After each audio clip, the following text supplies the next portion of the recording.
ఓం శ్రీ మాత్రే నమః. ఈరోజు అమావాస్య రోజు పూజకి ఫలితం ఎక్కువగా ఉంటుంది. ఈరోజు దీప పూజ చేసుకున్నాను. దీపంలో 3 వత్తులు వేసుకొని కొంచెం పసుపు, కుంకుమ, అక్షంతలు, ఒక పువ్వు వేసి నమస్కారం చేసుకున్నాను. మల్లెపూలు అంటే అమ్మవారికి చాలా ఇష్టం. ఈరోజు మల్లెపూలతో ఓం శ్రీ మాత్రే నమః అని 108 సార్లు చదువుకొని అమ్మవారికి అయితే పూజ చేసుకున్నాను. ఈరోజు అమావాస్య కదా, అందుకే అమ్మవారికి మిరియాల గింజ ఉంటుంది కదా, దాన్ని కొంచెం బొట్టుగా చేసి అమ్మవారికి అయితే పెట్టాను. ఈరోజు అమ్మవారికి ప్రసాదంగా పాలు పెట్టాను. అమ్మవారికి పాలంటే చాలా ఇష్టం కదా, పాలునైతే నైవేద్యంగా సమర్పించాను.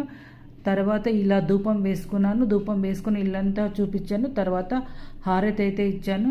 ఈరోజు అమావాస్య పూజ నాదైతే ఈ విధంగా చేసుకున్నాను. ఈ వీడియో నచ్చితే మాత్రం తప్పకుండా సబ్స్క్రైబ్ చేయండి. సర్వే జన సుఖినో భవంతు.